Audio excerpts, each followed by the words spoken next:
All right, welcome to video number 8, where we're going to cover the National Export Initiative.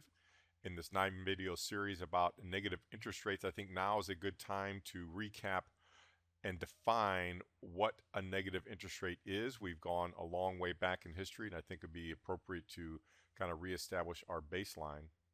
And it will help you understand when we're talking about negative interest rates, how that leads to a currency war, which is going to be the next video. So in a normal banking operation, if there's a bank and you put, let's say, $20,000, you buy a CD at the bank and they pay you 2% interest, let's say it's a 2-year CD, that means you're going to earn $400 in interest each year.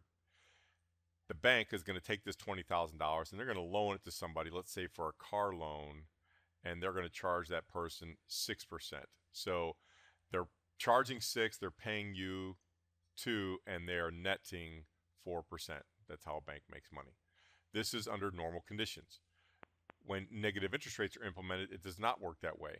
Let's say this is a Japanese bank, and you put your 20,000 yen in to a certificate of deposit.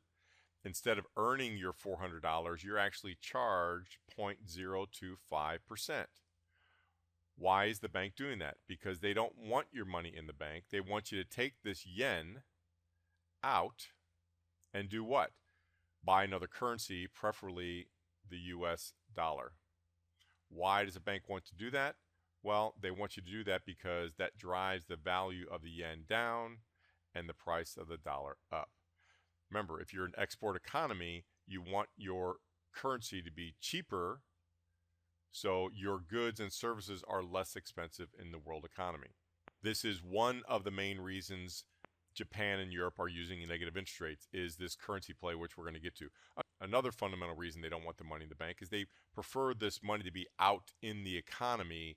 If you are an employer, they want you hiring more people, or they want you buying new equipment and so forth. Well, in a struggling economy, who wants to do these things, right? So these aren't the practical application of negative interest rates, but this currency devaluation certainly is.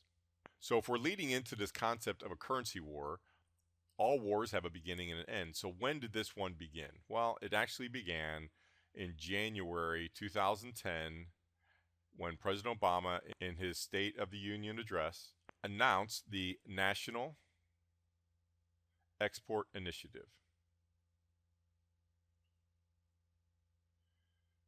or what's more commonly known as simply the NEI. What Obama said is he wanted to double the U.S. exports over the next 5 years. Okay, so how are you going to do that? Question mark. Well, can you make the U.S. twice as productive? No, can't do that. So what is the answer? Well, the answer is you kill your currency. Just like this illustration up here, what we've described in Japan, if you can get your currency to go down, that makes your exports less expensive to the world, and you can double your exports. Double your exports, that drives your economy, people hire more workers, wages go up, so forth and so on. You get the picture.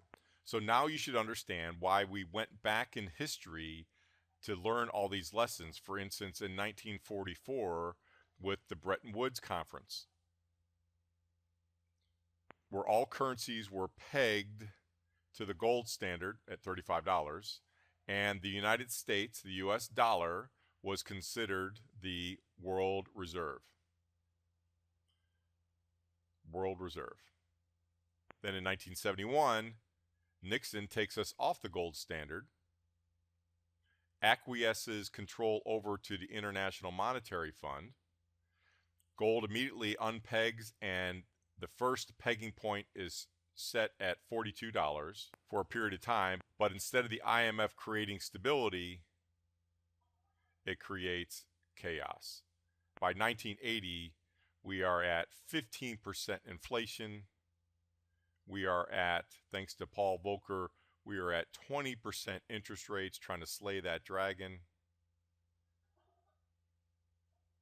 And Reagan cuts tax rates in order to spur economic growth in the United States. Oh, by the way, what did gold do during this time period here? You know, it went from 35, then it goes up to 42. What did it do during this period? Yeah, it only went up to $800.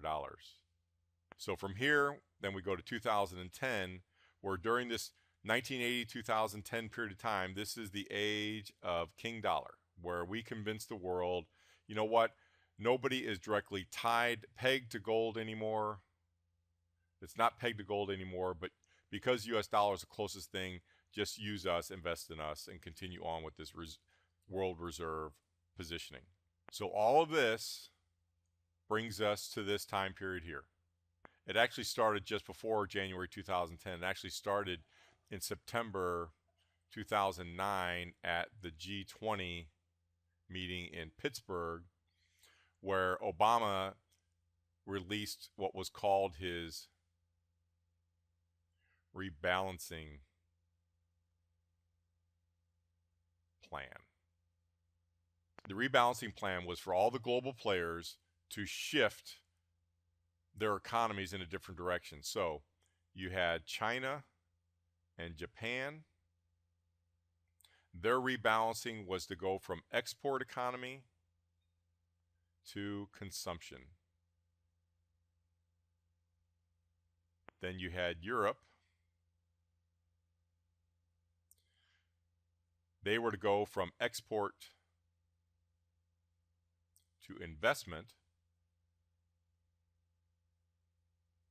And then the United States was to go from consumption to exporting.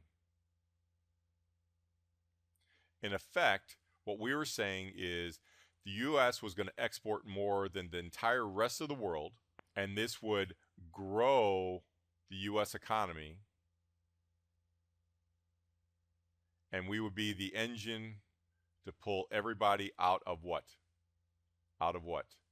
The 2008 recession. See how everything keeps coming back to the... Now, to make this happen, all the other world economies, they were going to have to suffer with stronger currencies. Because remember, it works like a teeter-totter. And currencies are incredibly complex. Why? Because it's just not one currency against another. You have multiple currency. When one currency is up against another, it might be down against a third or a fourth. But anyway, in effect, what the United States was saying is, look, we want our currency to come down and everybody else is going to have to go up. So that was the plan. That is the crux of the NEI. Question, did it work? Well, you're going to have to watch the next video on currency wars to find out. So we're going to end this video here and we will continue to determine that answer and more. Thanks for watching.